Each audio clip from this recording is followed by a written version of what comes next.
if you're looking at our handbook, they'll give you a little bit more discussion on the technical side of that. Wasn't really prepared to talk about that too much tonight. I just trying to quick overview. If you're on the shortwave bands, you don't need these kind of antennas. Wires, dipole wires work quite well. When I first became a ham, I first started operating on the 40 meter amateur band at 7 megahertz. You need a dipole antenna that's approximately 66 feet long. Got your coax goes up here, wire goes this way, wire goes this way, 33 feet. Works quite well. Top around the world on that. 5 watts of power, 2 watts of power, 10 watts, whatever you got. I had about a 7 watt transmitter with a home built. Okay, other questions very quick? Anybody? Yes? Usually hold the Yagi with the dipoles pointing up and pointing down. Does it make a difference if they're side to side? It actually is directional. Thanks for bringing that question up. So, for example, if my source, my transmitter source has a vertically polarized signal, this will make it much stronger. If it's got and if I turn it this way, it'll actually cut the strength down a lot, a significant amount, actually. And so when we're tracking balloons, the antennas typically are vertical, but they're kind of being whipped around, and so typically we would have it this way, tilted up toward where the balloon was, with the vertical. Oh, about that antenna, it just reminded me like of those old antennas for the TV, Yeah. analog TV. Yeah. They had something that looks like that, but it's more like one like this and then one like this.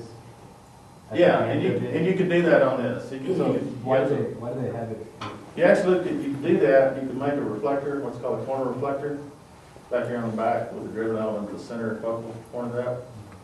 And that actually improves the gain a little bit when you do that, and it also helps on the backside to attenuate the signals on the backside. And sometimes that's important to further reduce the signals on the backside because you don't want to reduce it in that direction. But it helps a little bit to do that. Lots of other kinds of directional antennas. I'm just trying to show you a few you could throw together real quick. Anybody else? All right, thank you all for your time. I want to ask, when we change the polarization of the antenna, like you said a significant gain, so is there anything like something like a beam width or something by which we could actually get a relation of 3 dB, like? Oh, if you tilt it? Yeah. I think if you go look at the theory, the attenuation is a whole lot more than 3 when you do the cross polarization.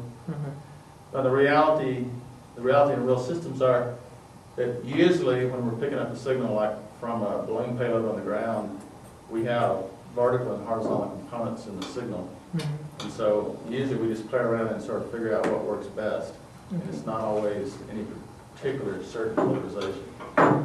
But yeah, you're right, you can do that. If you're getting close and it's horizontally polarized, you can tilt it and that would attenuate it some. It definitely would. Some people even use a technique like this. If they know it's over there and they're getting close, they do this. They put their body between them and they try to do a null type thing.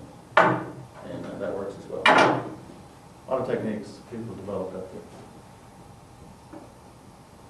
All right. Again, thank you all for your time.